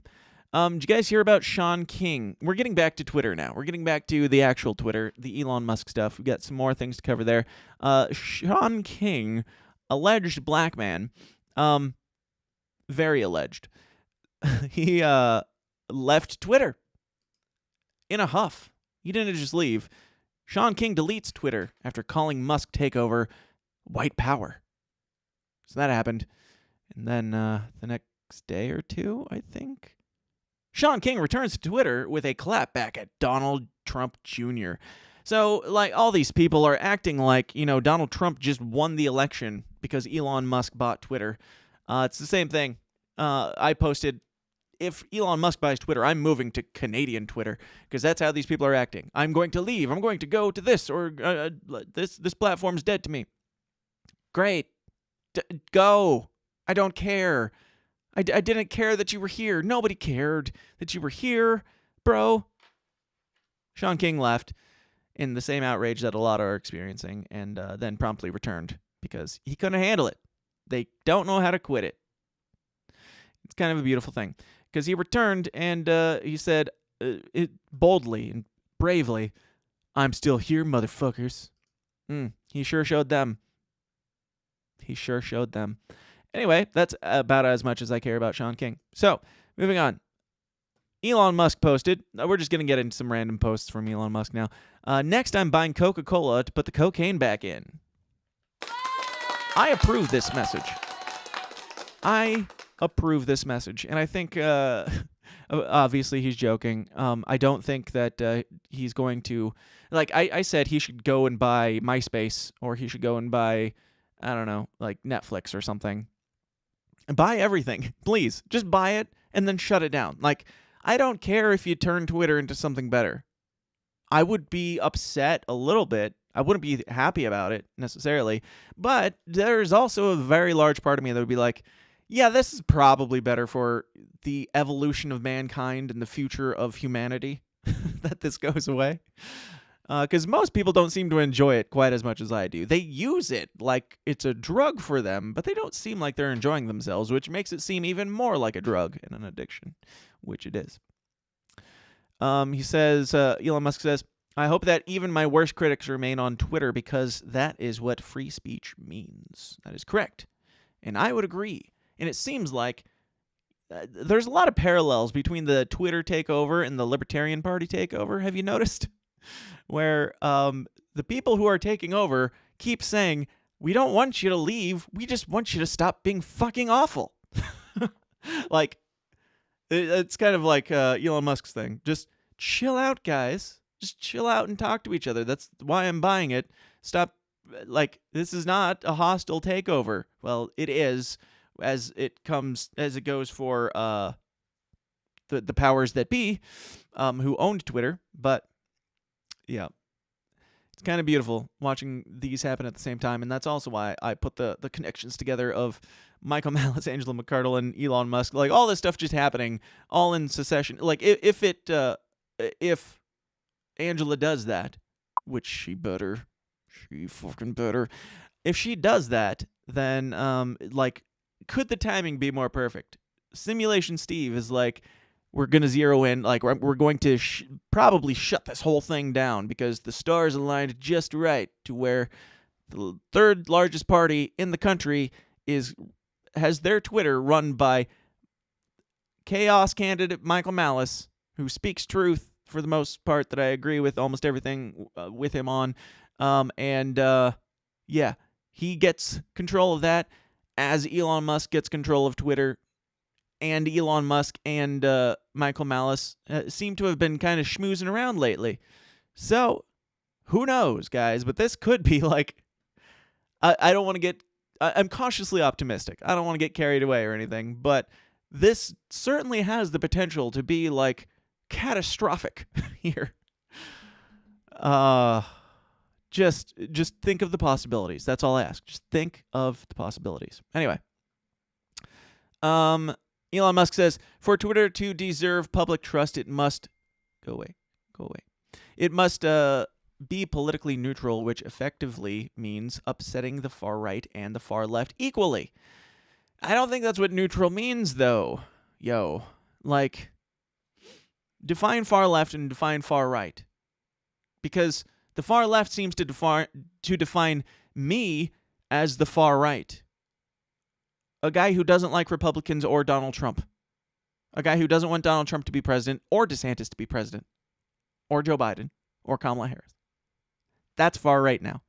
They consider Tim Pool to be far right. They consider Joe Rogan to be far right. They consider Elon Musk to be far right. They consider Jimmy Dore, leftist, pro-socialist healthcare Jimmy Dore. Tim Pool, I think, is into some socialist healthcare as well stuff. Jimmy Dore was big leftist just years ago. And now he's considered far right. I don't think you're going to, like, yes, like in literal terms, it might upset the far right more than it, or just as much as it upsets the left, which is all far left, just this bubbling mass here. But, I mean, the far right has already been removed from Twitter anyway, so I'm not sure exactly what you mean by that, or what your game is, and what do you mean by upsetting them? Do you mean upsetting them by allowing the opposite, by allowing free speech and allowing people to converse? I don't see how that's going to upset the far right, who's not currently on the platform, more than it's going to upset the far left, who seems to control the platform. But time will tell. We shall see. Elon Musk posted this meme of Tim Pool on Joe Rogan's show with, what's her name, Vijaya Gadde. And they were having this conversation about Twitter and everything back in the day. This was from an old episode where they're discussing Twitter. And Tim Pool says, here's an example of Twitter's left-wing bias. Vijaya, which is a real name, says we have to take the context into consideration. Tim says Twitter's interpretation of the context is affected by their left-wing bias. Vijaya says, I would need to see an example of that. Tim says, here's an example of Twitter's left-wing bias.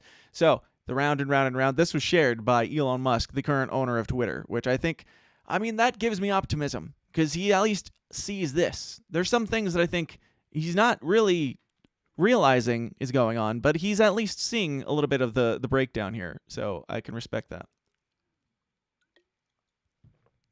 Now, moving on. Oh, yeah. So this brings me to, I wanted to discuss, like, the importance of Elon Musk having this is not just so we can say whatever we want. It's to expose things that have been corruptly handled in the past. Hunter Biden's laptop is real. We know that now.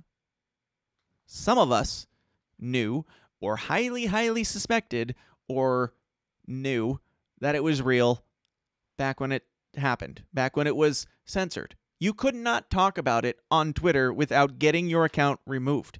You could not talk about this is leading up to an election where his dad is running for president. Hunter Biden has ties with his dad, with Burisma, with Ukraine, with Russia, with China, with everything. It's all there. And during an election year where that man, or at least that man's father, is running to become president, social media said, this is fake news and shut the whole thing down. Do you think that might have swayed an election at all? Because I'm not talking about they had conversations or they had interactions like Trump had with Kim Jong-un. I'm talking about collusion and conspiracy. You know, Scott Horton said when David Casey and I were talking to him, this has stuck with me and I think it's great. But he said it wasn't unoriginal. He said who it was from. Somebody had told him this back in the day, and I think it's cool and important. He said, you don't need conspiracy theories. It's all politics, and politicians are fucking murderers. It's true. It's true. But at the same time, we're not supposed to believe that they're murderers and these awful people. They're painted as these normal, fine people, which would mean there's a conspiracy to paint them as not murderers. But they are. Anyway, this laptop thing would have definitely probably taken Biden down to at least 79 billion people or million people or whatever, however many you got. It would have hurt a lot, one would suspect, but hey, sometimes it doesn't matter how much it hurts you. But Twitter covered this up, and we all knew that, and now it's come out, and we're just supposed to pretend like it didn't happen. That's going to come out even farther, I believe. That's my prediction. Even Vox now. Vox.com, the return of Hunter Biden's laptop. A recent New York Times story has made it the subject of discussion again. Yes, the story is we can't deny this anymore, so now we have to talk about it. And journalists were removed from Twitter for talking about it. What was it? The Washington Times, I think? I don't know. One of them was removed for talking about the Hunter Biden laptop story back in the day. Now we get it trending. So that's also part of the thing with the new setup. Like, Elon Musk is not currently in charge yet. So it's not Elon Musk going in there and turning the knobs, turning the dials, and kicking people off and bringing in a bunch of scary Republicans or libertarians or what have you. It's happening before Elon gets there, which means they are freaking the fuck out. That is the problem. They're trying to cover their tracks. They are desperately freaking out and trying to cover their tracks. Now, I can't prove this, so I can't say this definitively, but it certainly seems that way. And that is involving things like this Hunter Biden laptop story, which people like to pretend isn't that big of a deal. It's a really, really big deal. Read the book. I'm getting close to the end. It's real bad. Now, I don't know how accurate the book is necessarily, but that's a lot of it. All right. Sorry, I've got texts. Now, there was another thing going around this week. Ivermectin was trending, which I thought was just crazy because you couldn't even say ivermectin on Twitter for a while. Now it's trending, and then it was trending, and then it suddenly was trending as a story about, I think the first time it was trending something positive about how it's a wonder drug again, which was absolutely crazy. Then it started trending about ivermectin does not reduce risk of COVID hospitalization, large study finds. At some point, it will become a waste of resources to continue studying an unpromised approach, an infectious disease expert said. An unpromised approach. I don't know what that means. Yeah, so I don't care. Like, ivermectin in general is such old news at this point when it comes to COVID. Who's taking ivermectin for COVID at this point? Who's getting COVID at this point, except for maybe Kamala Harris? Let's go there. Let's say ivermectin has zero value when it comes to COVID at all. Let's go with their analysis here. Great. Was it hurting people? Was it harming them? Because doctors were prescribing it. Those doctors should be held accountable, right? Joe Rogan didn't prescribe himself ivermectin. A doctor did. Was it harming them? If not, then what's the problem? Like, Joe Rogan didn't say ivermectin cured this. He said, I threw the kitchen sink at it and got better. And he's named off a list of things that he used and took and did.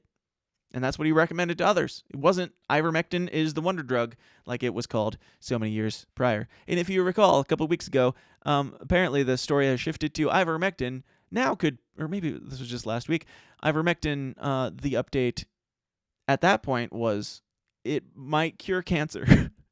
So, yes, it's hard to know what to believe on ivermectin. But apparently we can at least talk about it again, and that's really all I care about. I don't care if they're coming out and they're allowed to say things that push a narrative, as long as we can come out and counteract that narrative. That's what free speech is. If you can't defend your ideas, or if you're scared of somebody else's ideas, your ideas are shit. If you don't want people on a platform that disagree with you, why are you on the platform? What are you gaining? It's not communication with other humans. It's circle jerks and propaganda. That's the name of the game. All right. Biden has a Ministry of Truth now. That's just something that happened, apparently. By Ministry of Truth, of course, we mean some name that they gave it that sounds still pretty sus, but isn't quite on the nose as Ministry of Truth. But this is from nationalreview.com, so you know it's something. Just as the founders imagined it, no doubt.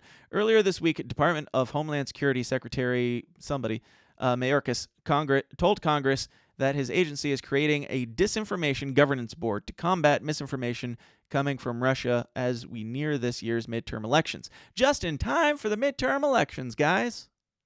We don't need Twitter locking people down. We don't need Twitter censoring people. We don't need YouTube or Facebook or anything, because it's going to be law.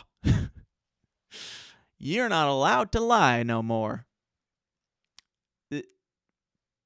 Anybody alarmed yet? And this just so happens to come out at the time that Elon Musk is saying that he's going to give us more free speech. Like Wilson, Mayorkas himself, a font of untruths, does not explain under what constitutional power he proposes to oversee speech. It gets tedious to point this out, but you can vividly imagine the thermonuclear meltdown the country would be rightly subjected to if a Republican president assembled a... blah, blah, blah. If Trump did it, they'd be freaking the fuck out. And rightly so, as this points out. It doesn't matter who's doing it. It matters that you're doing it. I don't like Joe Biden. And also, if Dave Smith got elected president and he wanted to put together a Ministry of Truth, I'd say fuck that. And fuck you. The pro-censorship left, which is to say the vast majority of... So obviously whoever this is, they have a very strong bias. Whatever. The one-time neoliberal champion of free speech. Oh, Democrats, now have Barack Obama on board as well. The one-time neoliberal champion of free speech, a freedom employed aggressively to mislead the American people. Who cares? So yeah, Barack Obama is pushing for this. He's cool with it. You know, the current president of the United States, I'd be willing to imagine. Barack Obama, puppet master. He's got to hand it Biden's ass in one way or another. You can see it. It's especially impressive when Obama's like puppeting him and like tapping Joe on the shoulder and being like, "Hey Joe," or hey Barack, pay attention to me. Now, good friend Bill from Manchester, New Hampshire, at Bill is a joke on Twitter, shared this, and I think it's worth pointing out because some of the, like, I told you I have suspicions. I have my conspiracy theory antenna, my tinfoil hat antenna gets a little erect when things start lining up a little too perfectly sometimes.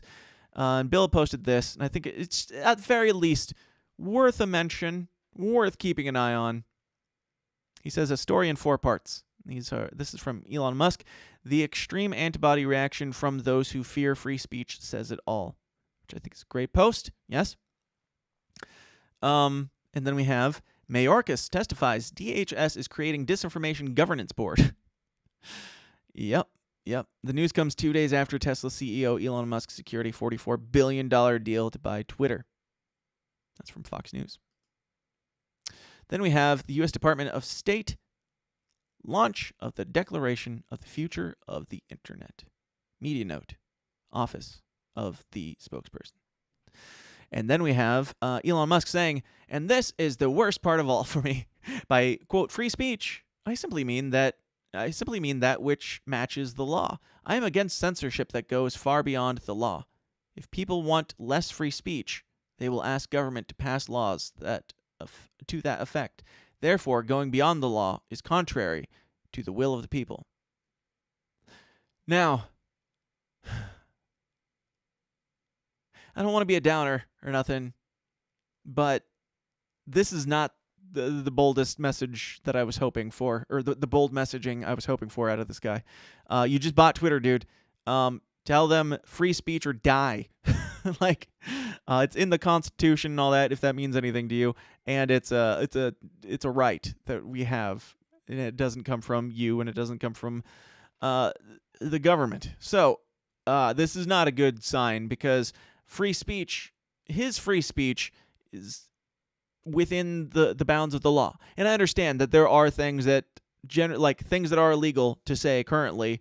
I'm not opposed to doxing isn't even illegal, I don't think. I think it's just generally frowned upon. But calling for violence, telling somebody to enact an act of aggression on somebody, that should be illegal in any civil society, in my opinion. If you want to have your own society and you guys live in Purge Town, Florida, or something like that, I'm down with that too, as long as you don't force other people to be involved in Purge Town. That's between you and your weird friends. But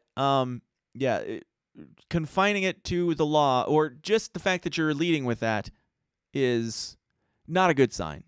We don't want actual violence. We don't want, child sexual stuff or whatever, which is already on there, to be fair, I'm sure. But, this is not a strong statement, because while this is happening, while he's saying, hey, within the confines of the law is currently working on shrinking down the size and scope of free speech. So I would have preferred for him to say something like, I don't know, fuck you. And we'll see where this goes. I don't want to get too crazy and conspiracy theory-ish yet, but hey, what if, just hypothetically, what if Elon Musk, if we're currently in an information war, and Elon Musk buying Twitter is like 9/11 in an information war. Don't get it twisted. In an information war, it's a pretty big deal. It's kind of like a 9/11 to the establishment. And 9/11 gave them a lot of reasons to do a lot of really bad things in war. Then there was blowback. And then there was 20 years of war in Afghanistan. Will there be blowback? Yes, there will, in one way or another. Will it be that bad? I don't know. But I am also a little bit concerned with how, I would imagine Elon Musk has the ability to secure things, secure people to be able to use Twitter, even if, Apple Store or whatever starts taking them down. You probably just go buy Apple or something. But, there's a lot to dig into, a lot to process, and a lot to keep an eye on. But I saw this week as well, and I think if I'm too crazy conspiracy theory guy for you by this point, then you should probably not go listen to the after party after this, because it's going to get crazier and more ridiculous. But CTV News, I saw this floating around this week. CTV News, conspiracy theorists keep getting things right, experts say that's dangerous. Movements like Freedom Convoy are fueled by conspiracy theories. And when these theories are correct, it legitimizes them. Now, you might be saying to yourself, Dan, don't share that. That's fake. You're right. It is fake. Everything's fake. It is fake, but that doesn't make it true, or it doesn't make it false either. This is absolutely true right now. So many things. Everything on CNN is a lie. And the people are starting to figure it out. They're starting to realize the conspiracy theorists, the crazy, demonized, when I say alt-right, I mean people who were called alt-right but weren't actually alt-right, all these evil people, they were actually right the entire time. And I don't mean alt-right. I mean they were correct the whole time. About COVID, about lockdowns, about vaccines, about basically everything. Or at least they were honest. And you know that they were honest because they had nothing to gain from speaking out against these things. No, this is not a real CTV news story, but it might as well be. And I would have a lot of respect for them if it was, because this is truth. This is the actual what's happening in our world today. They're scared. They don't like it. They don't like you knowing. They don't like you thinking. They don't like you processing. And I for one, love free speech so much. Are you ready for Alex? I want Elon Musk's Twitter to look like this in a nutshell. Are you ready for Alex? Sure. Fine. All right. Oh, I've been ready for Alex. Let me pull this up. Okay. Perfect. They're fucking killing already more kids, so you're telling me it isn't real when they had a fucking vote in the goddamn fucking Senate?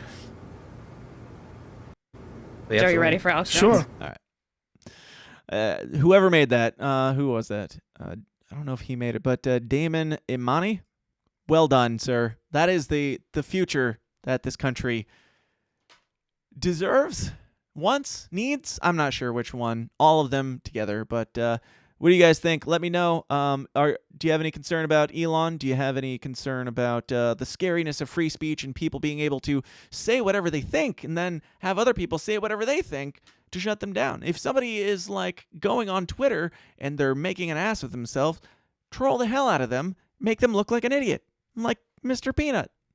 That's what the internet used to be. That's what our culture was in the 90s, in my childhood and the early 2000s and all that. That's what it was. It was the Wild West, and then y'all came along and you fucked it up. And we're going to talk more about culture in the after party right now. We're going to talk about the death of culture. We're going to talk about Johnny Depp. We're going to talk about MGK and Megan Fox, their creepy shit. We're going to talk about a whole lot of Illuminati entertainment stuff. So if you want the entertaining, the entertainment, the creepy, the weird, if you like what you heard and you want to hear more, come on over to the Downers Club. It's going to start in about 5 minutes. Patreon.com/the system is down. Like, share, and subscribe. Do all the things that millennials do. Thank you guys for hanging out. I guess I should read a thing or two more here because I didn't read many chats. Sorry. I knew that I had a lot to get to, and we did still keep it under 2 hours so far. I don't see any fake super chats, so we're going to get out of here. Thank you guys for hanging out. Thank you for tuning in on this weird day of Friday instead of Wednesday. Hopefully, we will get back on schedule next week, but if not, oh well. You got something. You got a lot of it this week, so I hope you're welcome, and I hope to see you Monday or Tuesday or Wednesday or sometime next week. Or come join me in the after party right now. Patreon.com/the system is down. Question everything, stay uncomfortable, and be bad, and have fun, you guys. I'll see you in Reno. Peace out. Hey guys, thanks for watching. Be sure to like and subscribe on your way out and help us change the world one uncomfortable conversation at a time. And if you like what you hear and you want to hear more, go join the Downers Club at patreon.com/the system is down for bonus episodes of the show every single week. Until next time, please continue to question everything, stay uncomfortable, and I'll talk to you then. Thanks.